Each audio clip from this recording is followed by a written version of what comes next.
Hello everyone, আসসালামু আলাইকুম। আশা করি সবাই ভালো আছেন। আলহামদুলিল্লাহ আমিও ভালো আছি।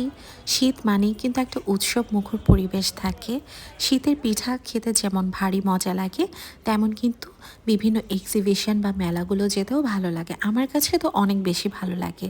তো গুলশান এক আড়ংয়ের পাশেই ঠিক তাদের একটা এক্সিবিশন চলছিল। তো ভাবলাম যে যাওয়া যাক, এক্সিবিশনটা ভিজিট করা যাক।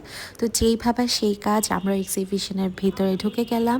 এক্সিবিশনটা মূলত এই ডিসেম্বর মাস পুরো মাস জুড়েই হবে, কিন্তু শুধুমাত্র বৃহস্পতিবার শুক্রবার সন্ধ্যা 7টা থেকে রাত 11টার মধ্যে এক্সিবিশনটা হবে। তো যারা যেতে চান তারা চাইলে যেতে পারেন। আমার কাছে তো এক্সিবিশনটা গিয়ে অনেক ভালো লেগেছে, কারণ এক্সিবিশনে গিয়ে দেখলাম নানান রকমের খাবার দাবার পাওয়া যাচ্ছে, বিভিন্ন রকমের ফুড স্টল ছিল। যারা যারা কাবাব পছন্দ করেন, কাবাব লাভার যারা আছেন, তারা চাইলে এখানে কাবাব পাড়া থেকে কাবাবও খেতে পারবেন। সব মিলিয়ে এক্সিবিশনটা মূলত একদম একটা আনন্দমুখর পরিবেশ ছিল। সবার মুখে এত হাসি, সবাই খুব এনজয় করছিল, ফুডগুলো ট্রাই করছিল। আর ফুডগুলোর প্রাইসও আমার কাছে মানে মোটামুটি রিজনেবলই লেগেছে। মানে নর্মালি রেস্টুরেন্টে যেরকম প্রাইস, ওইখানে এক্সিবিশনেও ঠিক তেমন প্রাইস ছিল।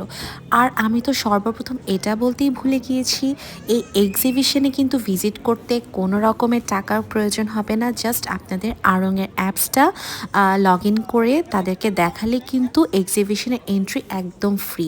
আর এই ইকো ফ্রেন্ডলি জিনিসগুলো, এত সুন্দর সুন্দর কাঠের জিনিস আর হ্যান্ডিক্রাফটের জিনিসের প্রতি তো নর্মালি আমার অনেক বেশি ফ্যাসিনেশন কাজ করে।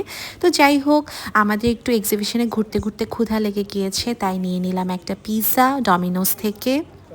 ও, আর এই জিনিসটা আমার দেখে এত ভালো লেগেছে, যারা মাসাজ লাভার আছেন তারা কিন্তু চাইলে এখানে হ্যান্ড মাসাজ করাতে পারবেন। আমার কাছে এই জিনিসটা দেখে ভালো লেগেছে।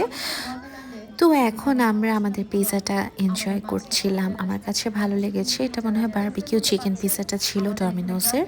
ডমিনোসের পিৎজাটা আমার কাছে ভালোই লাগে, খারাপ লাগে না। আর কিছুক্ষণ পরেই মানে এখানে যারা যারা গান গাবে তারা চলে এসেছে। প্রায় মানে সব কিছু প্রথমত ঠিকঠাক করা হচ্ছে, মিউজিক টেস্ট করা হচ্ছিল, আমার কাছে তো ভালোই লাগছিল।